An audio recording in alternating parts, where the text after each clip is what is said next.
Welcome back to Deck Check, where you better check yourself before you deck yourself. So last weekend, GalaxyCon Oklahoma City was wild. For this video, I'm just going to be talking casually and going over my tournament experience, where I won 2 tournaments back to back. Well, we split the 1K, and a breakdown of all the really interesting games I played. I will have a full top 16 breakdown on both the Friday 1K tournament and the full dual land tournament coming soon, so make sure to subscribe so you don't miss those. So first up was the 1K Friday tournament. The 1K was a lot of fun. We left from Dallas, Texas at I think about 10 a.m. and it took us like 3 hours to actually get to Oklahoma City for GalaxyCon. And honestly, the con was amazing. There were so many cool things going on all the time. There was a stage where people were playing Tekken. There was arcade games there. There was cosplayers. The vendor hall was huge. There was so much cool stuff. I highly recommend the con as a whole. It was worth it just to go and be able to see all the cool things. Never mind the cEDH also, which was excellent, by the way. But yeah, so in my 1K, I had won 3 of my Swiss rounds, and the other one was a draw. My first round, I was against a Ratadrabic of Urborg, and I think 2 Sisseys. There wasn't too much that went on. The Ratadrabic player didn't have a lot going on, but the Sissay was kind of popping off a little bit. I got a Necropotence out, but I didn't really have much to do with it for most of the game, and I didn't want to risk paying too much life and just getting killed by combat damage because I really didn't have much else in my hand. When the game went close to time, it ended kind of on my turn, so I just paid a bunch of life into it and hoped, and I got there with a Final Fortune or Born Upon a Pen. I can't really remember which one, and I closed out that game. I won that one. Round 2 of the Friday 1K, we just drew intentionally because the pod was 3 blue farms and 1 Tivit, and none of us really wanted to slog through that. It would have been a long and excruciating game regardless, so we just drew that one out. Round 3, I was against a Sissay, Rogsai, and Kenrith. That match was a super rough game for the Rogsai because he mulled really low and he ended up missing his land drops a couple times. On turn 2, the Sissay player swung at me with a Lavinia Azorius Renegade. I had a Bowmaster out, so I flashed that out. I pinged it, and I blocked with the token, which killed it. In the mid game, I had my Bowmasters out and a Fairy Mastermind. Now, the Rogsai player was in an extremely rough spot. He did manage to tutor up a Mana Crypt, and he was able to play a Talisman, so he had 3 mana. And he then tutored for a Time Twister, and he cast it into my onboard Bowmasters and Fairy Mastermind, which was a bit disastrous. I got a bunch of pings and draws. I wiped the entire board, and I put the rest into his life total. He did end up trying to cast a Remora, which unfortunately I had the mental misstep for. The Sissay ended up not doing much on his turn, and the Kenrith player tried to Neoform one of his creatures, which I countered, and then I ended up winning the game on my next turn. Round 4 of the 1K, I was against Comedian on Kenrith, a Blue Farm player, and a Tymna Kodama player. The Tymna Kodama player actually had a turn skip because he actually submitted a deck with 101 cards on accident. So that was really rough. I did feel pretty bad for him. So the game starts with Ian playing out a Mystic Remora, and I am in 4th seat for this game. He was in seat 1. I feed it 1 card just so I can get out of Lotho, and then turn 2 I play it up with a Tymna and draw a card with Lotho, and I followed that up with Kraum pretty soon after. After a couple turns, I end up with a ton of counter spells in hand and an Underworld Breach with LED and Intuition. Now there is an onboard Dauntless Dismantler that Ian played, so I couldn't really do any dockside shenanigans, but LED will get you there anyway. It doesn't care about coming in tapped. And we fight a really insane counter war. Me, Ian, and the Blue Farm player. Ian casts an Offer You Can't Refuse. When I cast my Underworld Breach, I mental misstep it, and then I think there was a Force of Will, which I counter back with a Swan Song. Then there was a Pact of Negation, and after all that, I Intuition for Fierce Guardianship, Deflecting Swat, and Flusterstorm. And they gave me the Fluster because that was the only one that cost mana. And I cast it, and I counter all of their spells on the stack, and finally Breach resolved. And from there, I just cast out LED, and I did the classic Breach combo with LED, and I used Intuition to find the Brain Freeze. So at this point, it was 11 p.m. at night, and we were all super tired from playing all day. And I knew everybody in the top 4. We were all DFW, like Texas players. So we just split the $1,000 and we got $250 each, called it a day, and went home to get some sleep. I went to get food, and we went to, I think it was IHOP, and had some food, had a good time, and then we just went to sleep. Our Airbnb had a bunk bed, and I slept on the top one, but I barely got any sleep on Friday night because for some reason I just kind of kept waking up, worried I was going to fall off the bed. So I only got about 4 hours of sleep before I ended up playing the dual land tournament on Saturday. I guess that was enough because I ended up winning the thing, but I kind of wish it had been a little better. So yeah, round 1 of the dual land tournament, I was against Kinnan, Riel, and Tivit. I was going third, and the Kinnan player was going first, in that order. So Kinnan starts off by trying to cast a Soul Ring. I know who this player is, and I know he's a decent player, so I just misstep it. I'm kind of banking on the Riel and the Tivit not having Remora. Riel player follows up with a Soul Ring, and the Tivit did actually have the Remora, but he missed some land drops, which was really rough for him. Later on, he resolved the Blind Obedience, and then the Kinnan player played a Wandering Archaic. When Riel cast a clone right after, it was almost certain he was copying the Wandering Archaic. So I exiled the Simian Spirit Guide, and I cast a Cyclonic Rift on the Wandering Archaic, which did end up bouncing it, but he copied it, and it bounced my Heuristic Study, which was out. So that was a little rough, but understandable. When it got to my turn, I had Dockside, Underworld Breach, and LED in hand, and I think I had a Tutor in the graveyard at some point, or I might have had it in hand. I think it was a gamble. So when I got to my turn, I cast out a Dockside, which was going to make like 7 treasures, which is pretty big. I mean, they were coming in tapped, but the table was kind of worried about it. So the Tivit Force of Willed my Dockside, which was kind of a trap card because I followed it up immediately with an Underworld Breach and Lion's Eye Diamond. Since the Tivit and Kinnan were tapped out after that, I felt like I could just go for it. The Riel player still had an open blue mana, but I was like, whatever, if I get stopped, I get stopped. I'll just try it. But no, it all resolved, and I closed out that game. So yeah. Round 2 of the dual land tournament, I was 3rd seat against Extra Turns Narset, Dihada, and Quark Sakashima. The Narset player was going first, and he got her out like really early. Like I think it was turn 2 or 3. So I was kind of forced to either go for a win, or I had to tutor for Mystic Remora and hope that Narset triggers it enough to give me enough draw to counterspell. But I figured that was like a really bad idea to just chance it like that. So I cast Gamble, and I had just enough mana for Adnaz. And I cast Adnaz, and it was unfortunately one of the worst Adnazes I've ever seen ever, and it killed me from 39 life. And that was the only game I lost the entire weekend. Everything else was either mostly wins and then a couple of draws here and there. Round 3 of the dual land tournament, I was 1st seat against Kenrith, Derevi, and Kinnan. I had a really busted start in this game. It was land, Soul Ring, Mana Crypt, and Mystic Remora I drew off the top.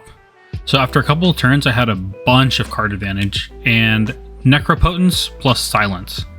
I cast Silence in my upkeep in response to my Remora trigger, which resolved.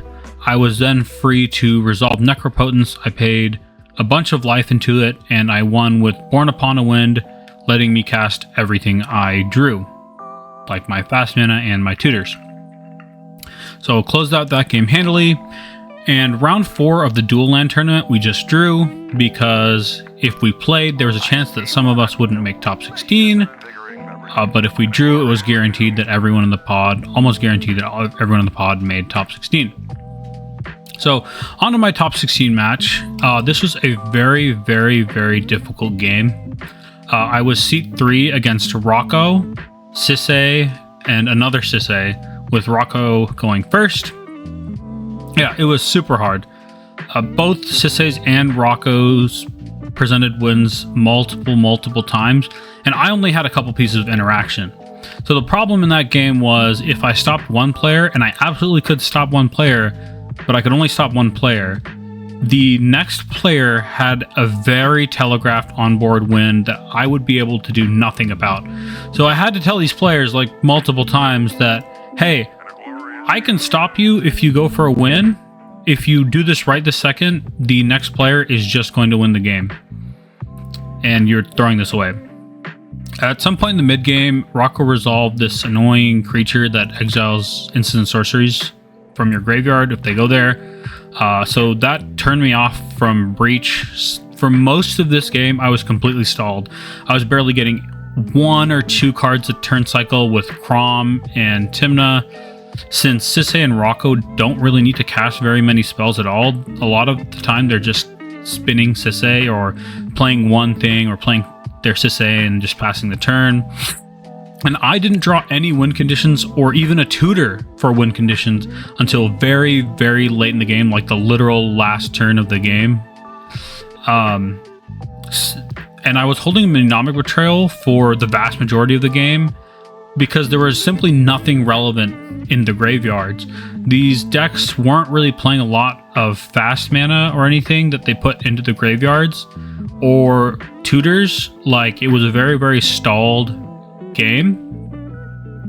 And we got to a point where Rocco resolved an Emil with a dockside on the board, and I had to tell the Rocco player, hey, if you go for this, I know I can stop you, but the next player right after you is going to win, and I can't stop them. Which was 100% true. I wasn't lying about it. I had several pieces of interaction in my hand for creatures, but no way to actually win the game. So the Sisse player, after I convinced the Rocco player not to just go infinite or try to go infinite and end the game here, he passed to the Sisse player's turn, and he tried to go for a win by playing the Haste Enabler along with the Bloom Tender. I was able to fierce the Planeswalker Haste Enabler, and then he just passed into me. And at that point in the game, I'd finally drawn a Diabolic Intent.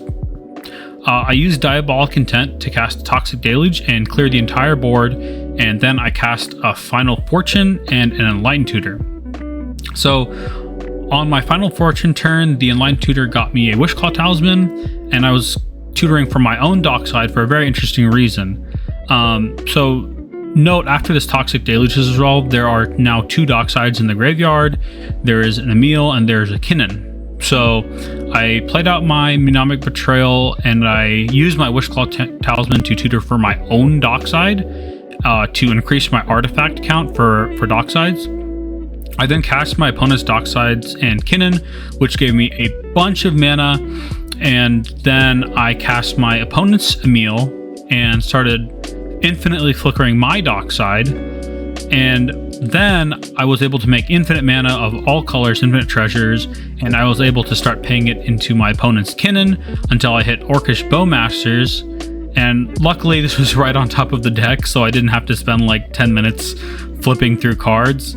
And then I presented an infinite loop to my opponents of flickering my Orcish Bowmasters to kill the table with Emil. So that was the end of the first day of the Duel for Duels tournament. We actually had to play top 4 on the next day, Sunday morning, which, you know, it was maybe a little annoying, but it made a lot of sense. And for one, I was actually kind of thankful for it because I could go and get some sleep. This time in the Airbnb, I slept on the futon. Thank you to my friend Zach for swapping with me. I got a lot better sleep. And I was much more well rested for the next day.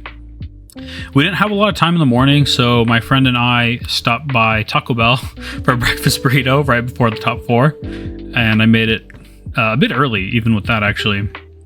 So, top 4 was Comedian going first on Kenrith, and then the extra turns Narset, then me in third on Blue Farm, and another Blue Farm player in 4th place. So, I had heard earlier that morning from a friend that the roads were actually flooding from Oklahoma to Texas. So I asked to split so we could maybe just go home early, and because he said it was stuck for like quite a few hours. The table refused, which I completely understand. Not faulting anyone. It makes complete sense why players would want to play that out. So as a result of this road flooding thing, I kept an extremely greedy hand, because I wanted the game to be over quickly one way or another. Either I play out my stuff and I get blown out and then I just kind of chill until someone else wins, or I play all my stuff and I win the game, right? So my opening hand was 2 lands, a Rite of Flame, an Arcane Signet, Dockside, Diabolic Intent, and Savine's Reclamation. I think you can kind of see maybe what my plan is if you've played Blue Farm before, but anyway, so we get to turn 1. Ian casts an Imp Seal and he plays out a Mana Dork, and he puts a Remora on the top. I find that out because he just plays it next turn. Narset opens with an Urza Saga and Fast Mana Rock or something. And on my turn 1, I play the Arcane Signet with the Rite of Flame, which ramps me into it. The Blue Farm player doesn't play anything for his first turn besides the land, and I think a Petal, but I don't remember. And then turn 2, I just play Tymna. I tap out, so I have my land, a Signet, and another land.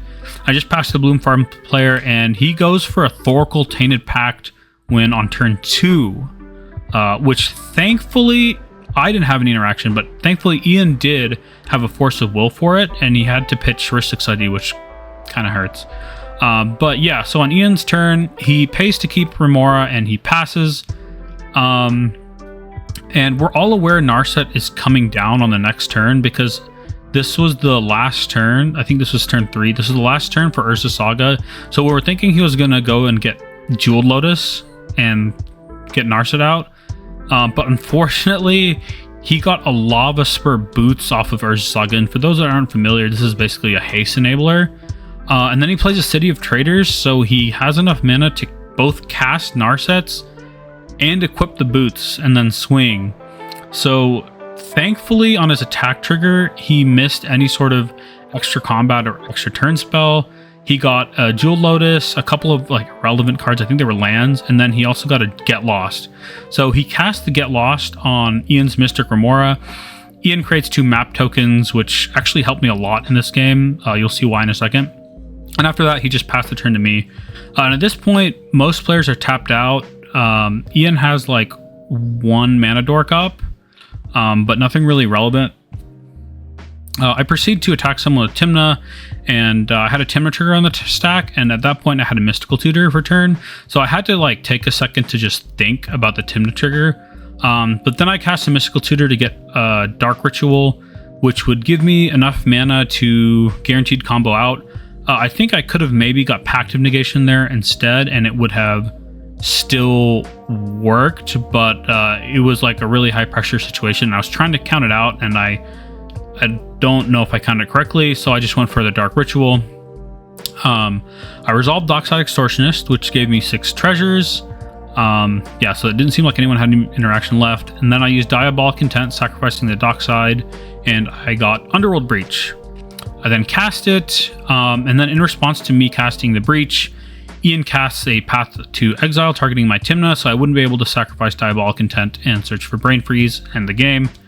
Now, thankfully, I had Savine's Reclamation, so I was able to cast Savine's targeting Dockside out of my graveyard. I just let the path resolve and exile Tymna to the command zone. But yeah, so I got Dockside out of my graveyard, which the Savine's resolved. I got 6 more treasures, which let me recast Diabolic Intent from the graveyard, sacrificing my Dockside 1 more time to find Brain Freeze, and then I won the game because I could loop Dockside, Diabolic Intent, and Brain Freeze until I could find Thassa's Oracle and end the game. And once I started doing that sort of thing, the table scooped because, yeah, everyone was out of stuff and there's really nothing they could do. All in all, the event was super fun. I met a ton of cool people, a lot of really nice people. It was super cool. And you know, even people that when I won the round, they were all super nice to me and encouraging, and that was honestly just really amazing. Yeah, and I found out a few actually did watch my videos, so that was super cool. I gave out a couple of cool little stickers to them, and yeah, it was just a ton of fun. There was a lot of cool events at the con, a lot of cool cosplayers, so much cool stuff with the vendors. I probably spent way too much money just buying cool stuff, and at the end of the day, I walked out with these dual lands, so it was definitely a great time. Anyway, thanks so much for watching. If you're not subscribed, make sure to hit that button, and I will see you guys later.